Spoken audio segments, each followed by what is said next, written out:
এবারে দেখে নেব খেলার সময় শিরোনামগুলো। ভারত পাকিস্তান সংঘাতের আঁচ ক্রীড়াঙ্গনেও। রাওয়ালপিন্ডিতে স্টেডিয়াম এলাকায় ড্রোন বিধ্বস্ত। পিএসএল এর সব ম্যাচ স্থগিত, ফিরিয়ে আনা হচ্ছে রিশাদ ও নাহিদ রানাকে।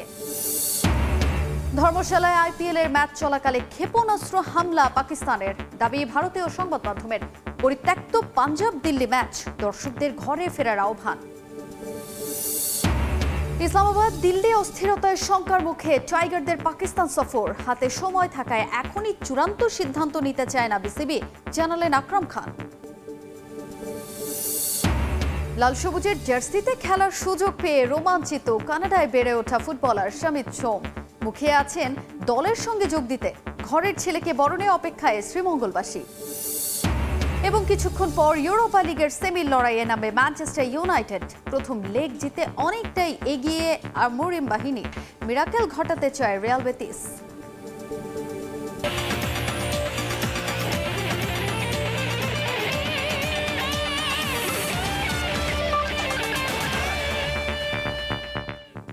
দেখছিলেন শিরোনাম। শুরুতেই জানাবো ভারত পাকিস্তান সংঘাতের খবর। ভারত পাকিস্তান উত্তেজনার মাঝে ড্রোন বিধ্বস্ত হলো রাওয়ালপিন্ডি স্টেডিয়াম এলাকা।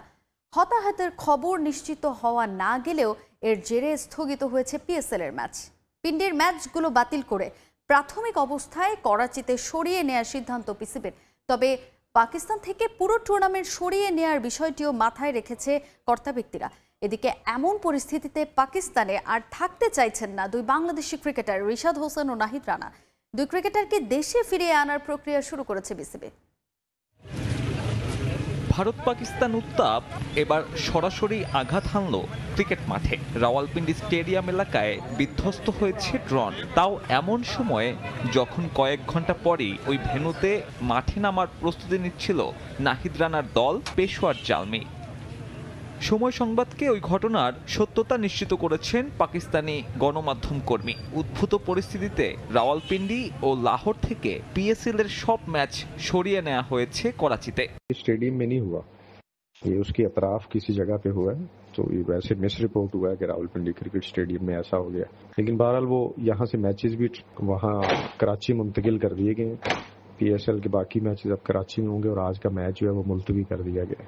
তবে এই ড্রোন ভারতের কিনা তা নিশ্চিত হওয়া যায়নি। এই ঘটনায় হতাহতের খবর নিয়েও আছে ধোঁয়াশা। ভারত ও পাকিস্তানি গণমাধ্যমগুলোতে আসছে ভিন্ন ভিন্ন দাবি। একদিকে পাকিস্তানি সেনাবাহিনী বলছে তারা ভারতের 25টি ড্রোন ভূপাতিত করেছে। অন্যদিকে ভারতের দাবি তাদের মিলিটারি বেইজে একটি ড্রোন ও মিসাইল আক্রমণ প্রতিহত করা হয়েছে। এমন পরিস্থিতিতে পাকিস্তানে অবস্থানরত বিদেশি ক্রিকেটাররা ভুগছেন নিরাপত্তা ঝুঁকিতে। বাংলাদেশ ক্রিকেট বোর্ডও নড়ে চড়ে বসল। পিএসএল খেলতে পাকিস্তানে আছেন বাংলাদেশের দুই ক্রিকেটার নাহিদ রানা ও রিশাদ হোসেন। এরই মধ্যে তাদের দেশে ফিরিয়ে আনার সিদ্ধান্ত নেওয়া হয়েছে। সেখানে থাকা বাংলাদেশ হাই কমিশনের সঙ্গে যোগাযোগ করেছে বিসিবি। ক্রিকেটারদের নিরাপত্তা নিয়ে সার্বক্ষণিক যোগাযোগ রাখছে ক্রিকেট বোর্ড। ওই দুজন যে পাকিস্তান ছাড়তে যাচ্ছেন এই বিষয়ে সময় সংবাদকে নিশ্চিত করেছে পিসিবির ঊর্ধ্বতন কর্তাও। এমন অবস্থায় পাকিস্তানি স্বরাষ্ট্র মন্ত্রণালয়ের সঙ্গে বৈঠকে বসেছে পিসিবি। সেখানেই সিদ্ধান্ত নেওয়া হবে চলমান ফ্র্যাঞ্চাইজি লিগের ভবিষ্যৎ নিয়ে।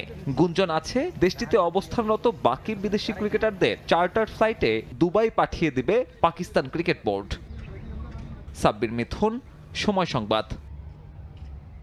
এদিকে ভারতের বিভিন্ন শহরে পাকিস্তানের ক্ষেপণাস্ত্র হামলার কারণে মাঝপথে বাতিল করা হলো আইপিএল এর দিল্লি ক্যাপিটালস ও পাঞ্জাব কিংসের ম্যাচ, দাবি করেছে ভারতীয় বিভিন্ন গণমাধ্যম। যদিও বিসিসিআই বলছে ব্ল্যাকআউটের কারণে বাতিল করা হয়েছে এই ম্যাচটি। 10 ওভার 1 বল হওয়ার পর হঠাৎ করে বন্ধ ঘোষণা করা হয় খেলা। এদিকে বিশেষ ট্রেনে ধর্মশালা থেকে দুই দলের ক্রিকেটার এবং ম্যাচ অফিসিয়ালদের দিল্লি নিয়ে যাওয়া হচ্ছে বলে জানিয়েছেন বিসিসিআই এর ভাইস চেয়ারম্যান রাজীব শুক্লা। রাওয়ালপিন্ডি স্টেডিয়ামের পাশে ড্রোন বিধ্বস্ত হওয়ায় বাতিল হয়েছে সেই স্টেডিয়ামের ম্যাচ। এবার প্রভাব পড়ল আইপিএলেও। এদিন ভারতের ধর্মশালায় আইপিএল এর 58তম ম্যাচ চলছিল। তার আগে হয় দারুণ কনসার্টও। দিল্লি ক্যাপিটালসের বিপক্ষে টস জিতে ব্যাট করতে নামে পাঞ্জাব কিংস। দুর্দান্ত শুরু করেন দুই ব্যাটার, গড়েন 122 রানের জুটি। নটরাজনের বলে আউট হয়ে ফেরেন প্রিয়ান্স আরিয়া। এরপরই ফ্লাড লাইটের আলো নিভে আসে। কিছুক্ষণ পর ঘোষণা দেওয়া হয় ম্যাচ বাতিল।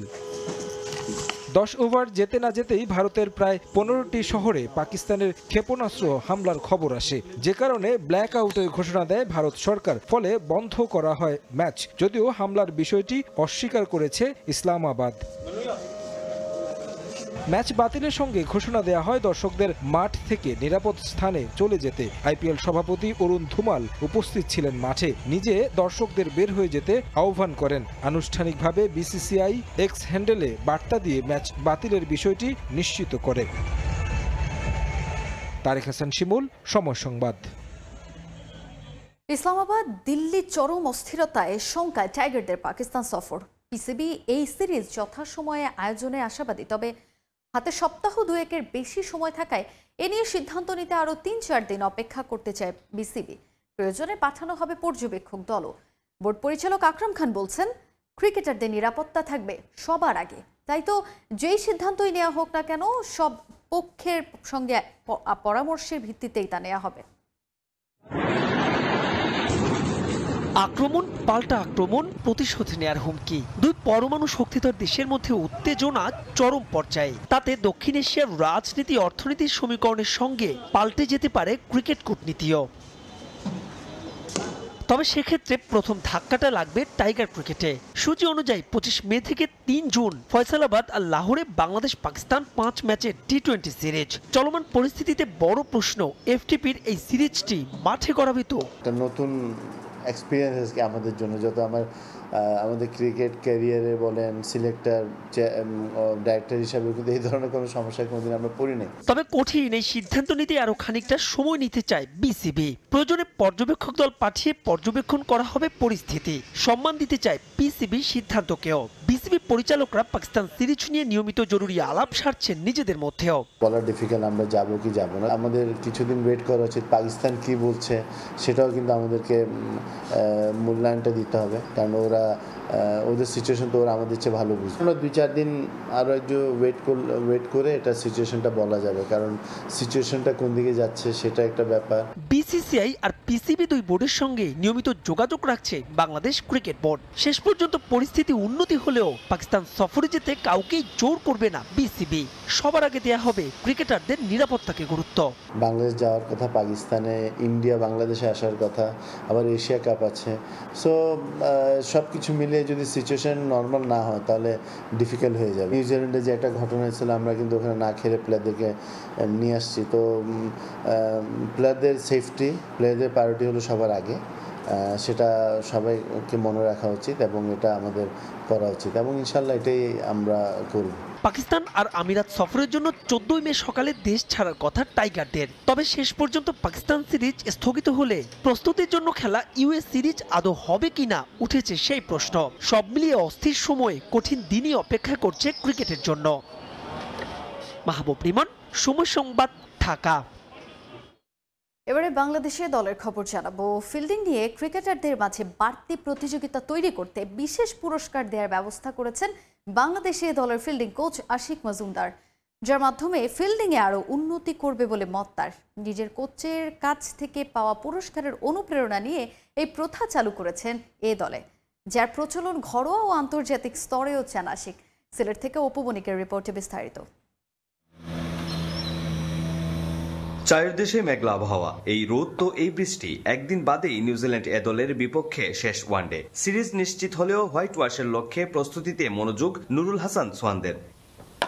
মাঠের লড়াইয়ের দুর্দান্ত বাংলাদেশ এ দল 2 ম্যাচেই জয় পেয়েছে দাপটের সঙ্গে। ব্যাটিং বোলিং এর সঙ্গে বিশেষভাবে লক্ষণীয় ফিল্ডিং নিয়ে ক্রিকেটারদের বাড়তি মনোযোগ, যার কারণ ফিল্ডিং কোচ আশিক মজুমদারের ভিন্ন উদ্যোগ। যা দেখা যেত ভারত জাতীয় দলে, তার দেখা মিলছে বাংলাদেশ এ দলের ড্রেসিং রুমে। প্রতি ম্যাচের সেরা ফিল্ডারদের বিশেষ পুরস্কার দিচ্ছেন ফিল্ডিং কোচ, যা ইতিবাচকভাবেই নিয়েছেন ক্রিকেটাররা।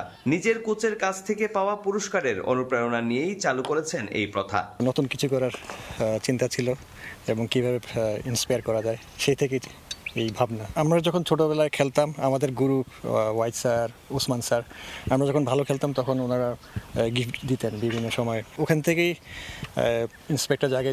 এখন আমি একটা দায়িত্বে আছি, ভাবলাম যে সেই ছোটবেলার যে আমরা যেভাবে ইন্সপায়ার হতাম সেভাবে ইন্সপায়ার করা যায় কিনা। এ দলে এই প্রথার প্রচলন করলেও তার পরামর্শ ঘরোয়া ও জাতীয় দলে পুরস্কার চালু করার, যার মাধ্যমে ক্রিকেটারদের মাঝে সচেতনতা বাড়বে ফিল্ডিং নিয়ে। ফিল্ডিং এমন একটা বিষয় যে পুরো টিমকে জাগিয়ে তোলে মাঠে এবং ম্যাচ উইনিংয়ের ক্ষেত্রে ভূমিকা রাখে। আমি ফিল্ডিংয়ের নাম দিয়েছি যে আনন্দের ফিল্ডিং স্কুল। আর এটা সারা দেশে ছড়িয়ে পড়বে, একাডেমি লেভেল থেকে age level cricket, school cricket, তারপর ঘরোয়া ক্রিকেট, ওখানে যেন এই ব্যাপারটা চালু করা হয়।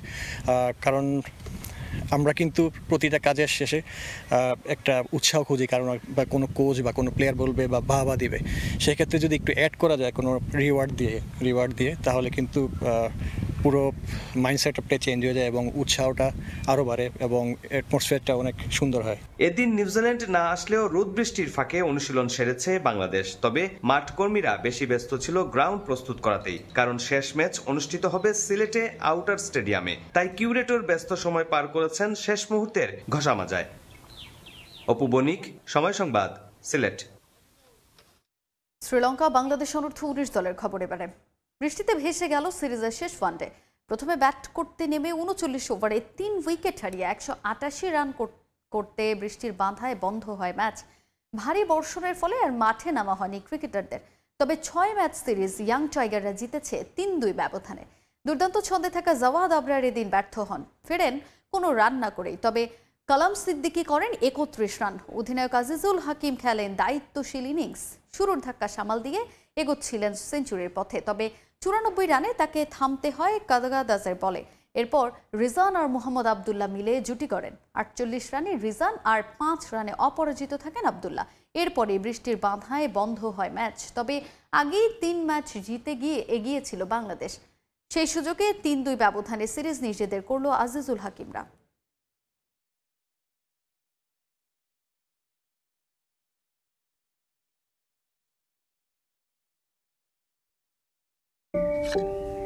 একজন কি একা একা পৃথিবীর সব বড় সমস্যার সমাধান করতে পারবে?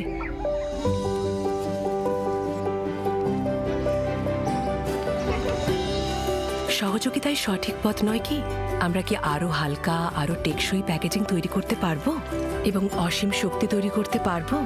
জাবিকে আমরা বিশ্বাস করি যে মানুষের মধ্যে কেমিস্ট্রি হলো সবচেয়ে গুরুত্বপূর্ণ বিষয়। কেমিস্ট্রি যা গুরুত্ব বহন করে। জাবিক। এবারে দেশে ফুটবলের খবর জানাবো। লাল সবুজের জার্সিতে খেলার সুযোগ পেয়ে রোমাঞ্চিত কানাডায় বেড়ে ওঠা ফুটবলার শামিত সোম কৃতজ্ঞতা জানালেন বাংলাদেশের হয়ে খেলতে যারা সহযোগিতা করেছেন তাদের সবাইকে। এত দ্রুত পুরো প্রক্রিয়া শেষ করতে পারায় বাফুফেকেও ধন্যবাদ জানিয়েছেন 27 বছর বয়সী এই মিডফিল্ডার। 10 জুন সিঙ্গাপুরের বিপক্ষে অভিষেক মাতাতে চান শামিত। জাতীয় দলে সেরাটা দিতে মুখিয়ে আছেন তিনি। লাল সবুজের জার্সিতে হামজা দেওয়ান চৌধুরীকে দেখেই হৃদয়ে জেগেছিল বাংলাদেশের হয়ে খেলার সুপ্ত বাসনা। শমিত সোমের ইচ্ছা, ভালোবাসা আর আবেগকে বাস্তবে রূপ দিতে বন্ধুর পথ পাড়ি দিয়েছে বাংলাদেশ ফুটবল ফেডারেশন। 1990 সালে পিএইচডি করতে কানাডায় পাড়ি জমান শমিতের বাবা মানস সোম ও নন্দিতা দম্পতির ঘর আলো করে 1997 সালের 5 সেপ্টেম্বর কানাডার এডমন্টনে জন্ম শমিতের।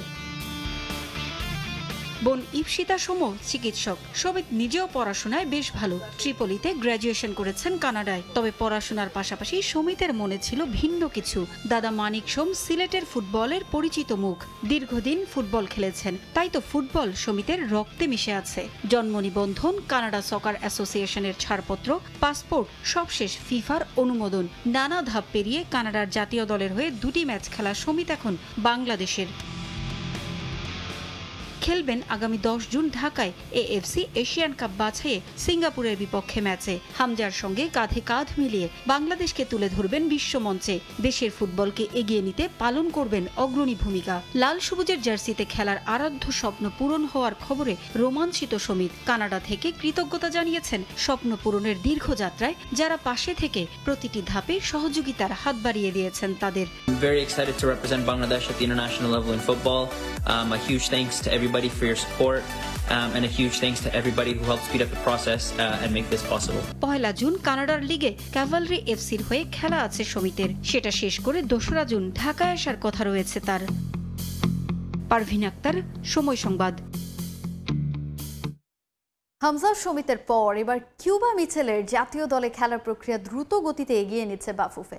চলতি মাসে বাংলাদেশে মিচেলের আসার কথাও রয়েছে বলে জানিয়েছেন বাফুফের সিনিয়র সভাপতি ইমরুল হাসান।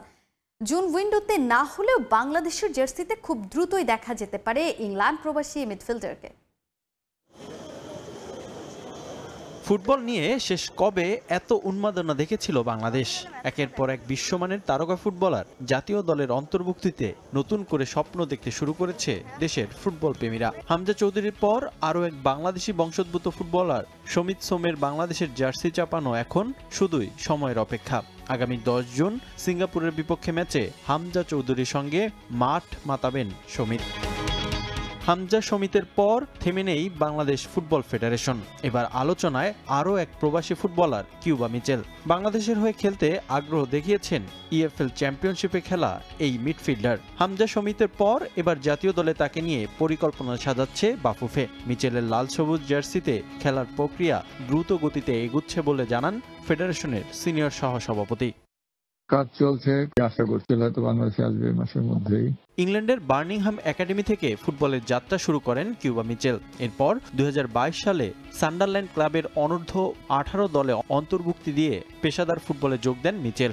এরপর 2024 সালে সান্ডারল্যান্ডের অনূর্ধ্ব 21 দলে যোগ দেন তিনি। বর্তমানে ইংল্যান্ড, বাংলাদেশ ও জ্যামাইকা জাতীয় দলে খেলার সুযোগ রয়েছে মিচেলের। তবে চলতি বছর বাংলাদেশ জাতীয় দলের হয়ে খেলার জন্য বাফুফের সঙ্গে আলোচনা হয় তার। সে সময় লাল সবুজ জার্সি পরতে নিজের আগ্রহের কথা জানান মিচেল ও তার পরিবারের সদস্যরা। ইএফএল চ্যাম্পিয়নশিপে এখন পর্যন্ত 7 ম্যাচ খেলে ফেলেছেন কিউবা, যেখানে 7 ম্যাচে একটি অ্যাসিস্ট রয়েছে মিচেলের। রিফাতুল ইসলাম মিরন, সময় সংবাদ। শামিদ সোম বাংলাদেশের হয়ে খেলার ছাড়পত্র পাওয়ায় নিশ্চিতভাবে মিডফিল্ডের শক্তি বাড়বে কাবরেরার দলের। জোরালো আভাস আছে সিঙ্গাপুরের বিপক্ষে ফাহমেদুল আর আল আমিনের অভিষেক হওয়ার। এর ফলে লেফট উইং এর শক্তি বাড়ার পাশাপাশি ফরওয়ার্ড লাইন নিয়েও স্বপ্ন দেখা যায়। বহুল আকাঙ্ক্ষিত এই ম্যাচে কেমন হতে পারে বাংলাদেশের স্কোয়াড, সেটাই থাকছে এবারের প্রতিবেদনে। চীনের দুঃখ যেমন হুয়াংহো, বাংলাদেশ ফুটবলে তেমনি স্ট্রাইকার। মিডফিল্ডে যতই হামজা সামিদ সোমের মতো ফুটবলার যুক্ত হোক না কেন, ফরওয়ার্ডরা সুযোগ কাজে লাগাতে না পারলে সুফল আসবে না কিছুতেই। যদিও সিঙ্গাপুরের বিপক্ষে ম্যাচে সম্ভাবনা আছে এই দৃশ্যপট বদলের।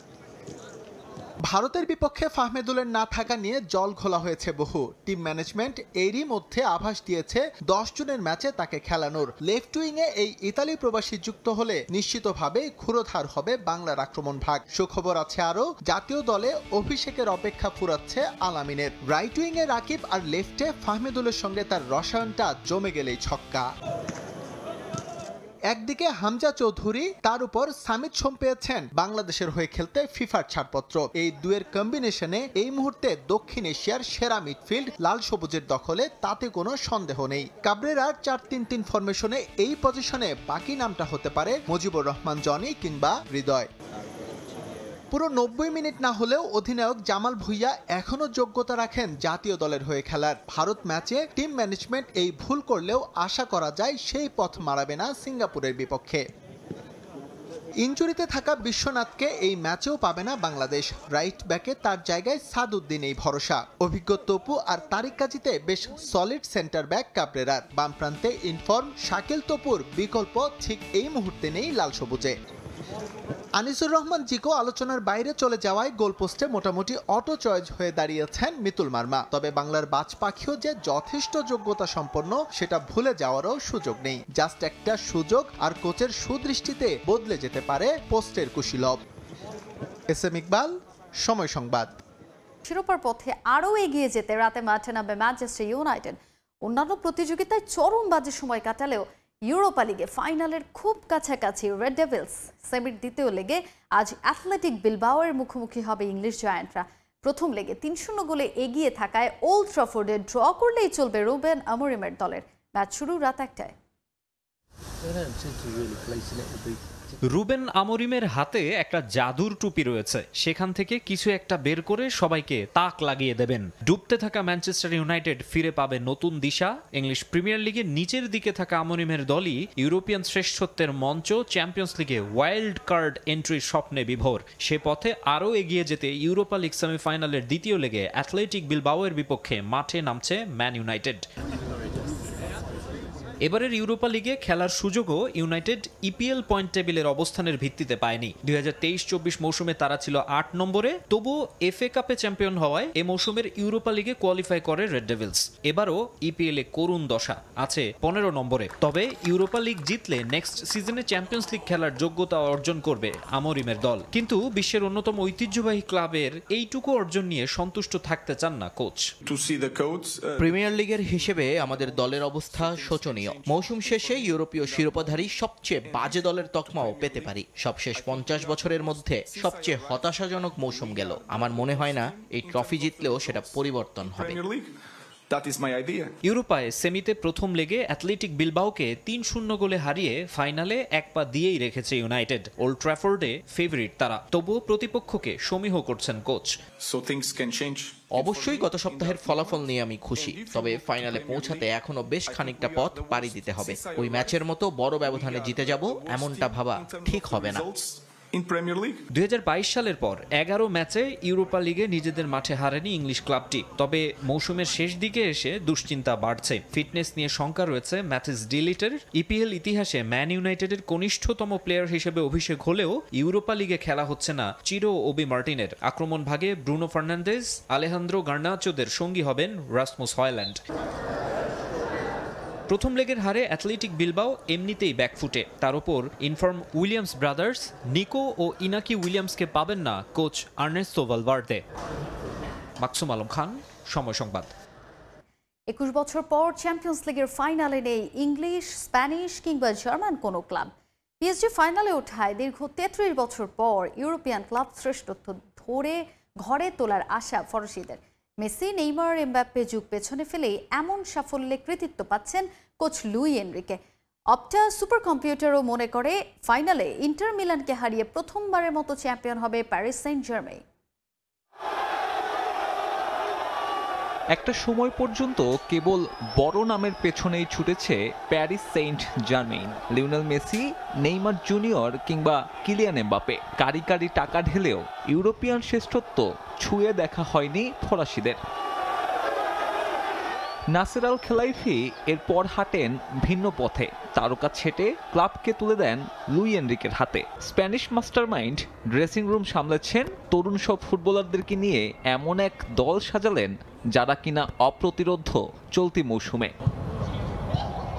প্রথমবারের মতো আরাধ্যের চ্যাম্পিয়ন্স লিগ শিরোপা ছুঁয়ে দেখা থেকে মাত্র এক ম্যাচ দূরে এনরিকের দল। অ্যালিয়াঞ্জ অ্যারেনায় হারাতে হবে ইন্টার মিলানকে। ফাইনালে ফেভারিট কে? সুপার কম্পিউটার অপটার হিসাব বলছে ফেভারিট হয়েই 1 জুন মাঠে নামবে দেমবেলে হাকিমিরা। সেই সাথে প্যারিসিয়ানদের কাঁধে উঠেছে গুরুদায়িত্বটাও। ফরাসিদের হয়ে দীর্ঘ 33 বছরের অপেক্ষার ইতি টানতে পারে পিএসজি। 1992-93 মৌসুমে মার্শের পর চ্যাম্পিয়ন্স লিগ জেতেনি কোনো ফ্রেঞ্চ ক্লাব। অথচ এই ফেভারিট পিএসজি চ্যাম্পিয়ন্স লিগের ফাইনালে উঠেছে কিছু একাডেমিক গ্রাজুয়েট আর তরুণ সব ফুটবলার নিয়ে। স্কোয়াডের গড় বয়স 24 বছর 261 দিন। 25 বছরের নিচে গড় নিয়ে এর আগে এই টুর্নামেন্টের ফাইনালে ওঠার নজির নেই অন্য কারো। সেই সাথে ইংলিশ, স্প্যানিশ কিংবা জার্মান ক্লাববিহীন ইউসিএল ফাইনালের ঘটনাও অনেকটাই নতুন। গত 21 বছরে প্রথমবারের মতো এই 3 শীর্ষস্থানীয় লিগের ক্লাব ফাইনালের মঞ্চে অনুপস্থিত। 2020 সালে বায়ার্নের কাছে ফাইনাল হারের শোধ নিতে পারে পিএসজি। 54 বছরে প্রথমবারের মতো পার্ক দ্য প্রিন্সেসে উঁচিয়ে ধরার সুযোগ চ্যাম্পিয়ন্স লিগ শিরোপাটা। সাব্বির মিথুন, সময় সংবাদ। এদিকে ইন্টার মিলানের বিপক্ষে বার্সেলোনার হারের পর ব্যালন ডি'অরের সম্ভাবনাও কমে এসেছে লামিন ইয়ামাল ও রাফিনিয়ার। কারণ এই দুই ফুটবলার নেই ক্লাব বিশ্বকাপেও। দারুণভাবে ব্যালন ডি'অরের দাবিদার ইউসিএল এর ফাইনাল নিশ্চিত করা ইন্টারের আর্জেন্টাইন লাউতারো মার্তিনেজ ও আরেক ফাইনালিস্ট ফ্রেঞ্চ তারকা উসমান দেমবেলে। এ মৌসুমে ব্যালন ডিওর জিতবেন কে, এই প্রশ্নে কদিন আগেও নাম আসতো ডজন খানেক। চ্যাম্পিয়ন্স লিগের সেমিফাইনাল শেষ হওয়ার সঙ্গে কমে আসছে সেই তালিকা, যেখানে এখন রাজত্ব করছেন ইউসিএল এ দাপট দেখানো দুই ক্লাবের দুই ফরওয়ার্ড। এ মৌসুমে নেই কোনো আন্তর্জাতিক টুর্নামেন্ট, তাই এবারের ব্যালন ডিওর নির্ধারণের মাপকাঠি ঘরোয়া লিগ, চ্যাম্পিয়ন্স লিগ ও ক্লাব বিশ্বকাপ। যে তালিকায় হট ফেভারিট ছিলেন তরুণ সেনসেশন লামিন ইয়ামাল আর তার আরেক সতীর্থ রাফিনিয়া। ব্যালন ডিওরের ৭০ বছরের ইতিহাসে ২১ বছরের কম বয়সে কোনো ফুটবলার এই মর্যাদাপূর্ণ অ্যাওয়ার্ড জিততে পারেননি। লামিন ইয়ামালের দারুণ সুযোগ সেই রেকর্ড গড়ার। এই মৌসুমে এখন পর্যন্ত গোল করেছেন ১৬টি আর অ্যাসিস্ট আছে ২৫টি। তবে তার দল বার্সেলোনা ছিটকে গেছে চ্যাম্পিয়ন্স লিগ থেকে। ইন্টার মিলানের কাছে দ্বিতীয় লেগে ৪-৩ গোলে হেরেছে দল। চ্যাম্পিয়ন্স লিগ জয়ের সুযোগ হাতছাড়া হলো ইয়ামালের, একই সঙ্গে ক্ষীণ হয়ে এসেছে তার ব্যালন ডিওর জয়ের সুযোগ। তবে ২১ বছরের কম বয়সে ব্যালন ডিওর জয়ের জন্য আরো ৩ মৌসুম পাচ্ছেন এই ফুটবলার।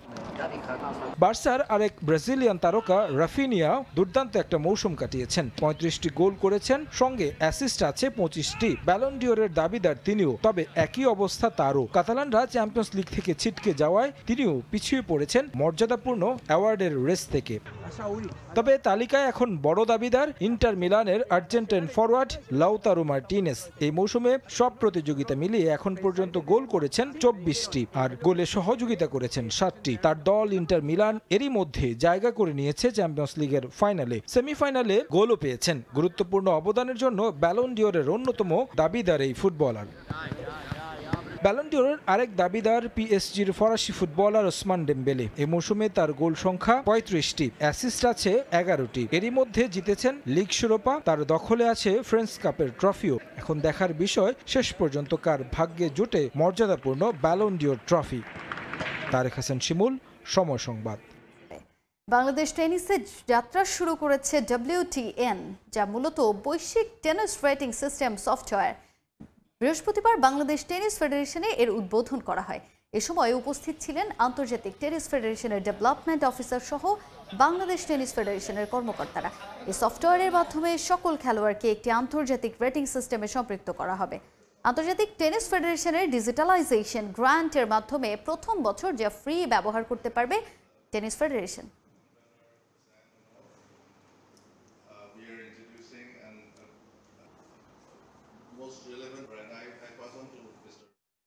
অনুষ্ঠিত হলো বাংলাদেশ সেনাবাহিনী হকি প্রতিযোগিতা ২০২৫। চ্যাম্পিয়ন হয়েছে ৩৩ পদাতিক ডিভিশন। সাভার হকি গ্রাউন্ডে নির্ধারিত সময়ে কোনো গোল না হওয়ায় ফাইনালে পেনাল্টি শুটআউটে ৩-২ গোলে জয় পায় ৩৩ পদাতিক ডিভিশন।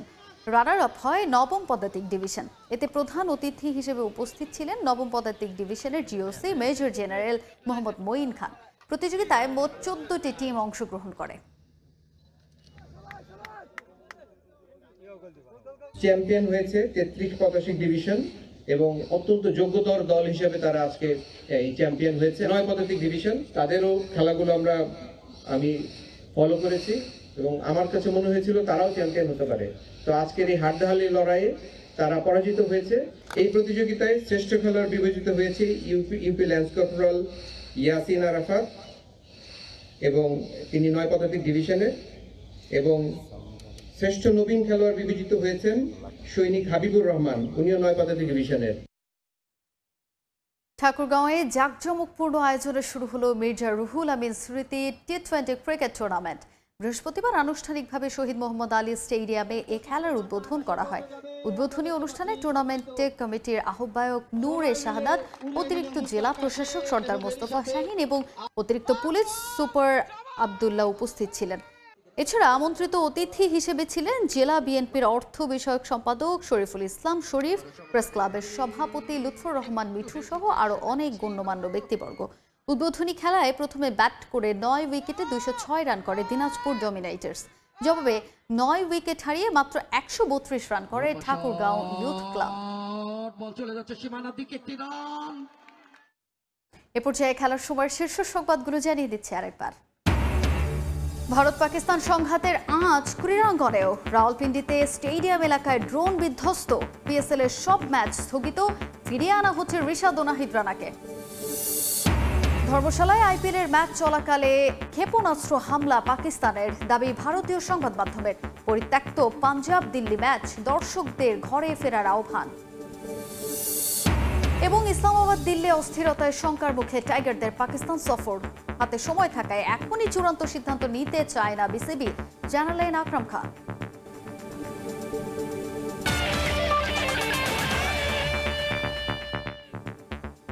এই ছিল খেলার সময়ের এখনকার আয়োজনে। সঙ্গেই থাকুন সময়ের।